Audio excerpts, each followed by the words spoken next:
ಮನೆಯಲ್ಲಿ ಒಂದು ಸ್ವಲ್ಪ ಪಾಸಿಟಿವ್ ಎನರ್ಜಿ ಸ್ಟೋರ್ ಆಗೋದಕ್ಕೆ ಒಂದು ಸ್ವಲ್ಪ ಸ್ಮಾಲ್ ಟಿಪ್ಸ್ ನೋಡೋಣ ಬನ್ನಿ. ಮೊದಲಿಗೆ ಈ ಥರ ಒಂದು ನಿಂಬೆಹಣ್ಣು ತೊಗೊಳ್ಳಿ ನೀವು. ನಿಂಬೆಹಣ್ಣು ಚೆನ್ನಾಗಿರಲಿ ಗಟ್ಟಿಯಾಗಿ. ಮತ್ತು ಅದು ಒಂದು ಗ್ಲಾಸ್ ನೀರು ತೊಗೊಳ್ಳಿ, ಗಾಜಿನ ಗ್ಲಾಸಲ್ಲಿ ನೀರು ತೊಗೊಂಡು ನೀವು ಪ್ರತಿ ಶನಿವಾರ ಅಂದರೆ ಎವ್ರಿ ಸಾಟರ್ಡೆ ನೀವು ಈ ಥರ ಗಾಜಿನ ಲೋಟದಲ್ಲಿ ನಿಂಬೆಹಣ್ಣು ಮುಳುಗೋ ಹಂಗೆ ನೀರು ಹಾಕ್ಬಿಟ್ಟು ಎವ್ರಿ ಸಾಟರ್ಡೆ ಚೇಂಜ್ ಮಾಡ್ಕೊಳ್ಳಿ, ಇಟ್ಕೊಳ್ಳಿ. ಅದು ಸ್ವಲ್ಪ ಪಾಸಿಟಿವ್ ಎನರ್ಜಿನೆಲ್ಲ ಸ್ಟೋರ್ ಮಾಡುತ್ತೆ. ಮತ್ತು ಯಾವುದೇ ಕಾರಣಕ್ಕೂ ಮನಿ ಪ್ಲ್ಯಾಂಟ್ ಇದೆ ಅಲ್ವಾ, ಮನೆ ಒಳಗಡೆ ಇಡಬೇಡಿ.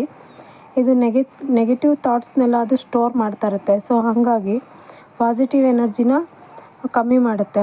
ಸೊ ಅದರಿಂದ ಮನಿ ಪ್ಲ್ಯಾಂಟ್ ಯಾರಾದರೂ ಮನೇಲಿಟ್ಟಿದ್ರೆ ಇವಾಗಲೇ ತೆಗೆದು ಆಚೆ ಇಡಿ, ಚೆನ್ನಾಗಿ ನೋಡ್ಕೊಳ್ಳಿ.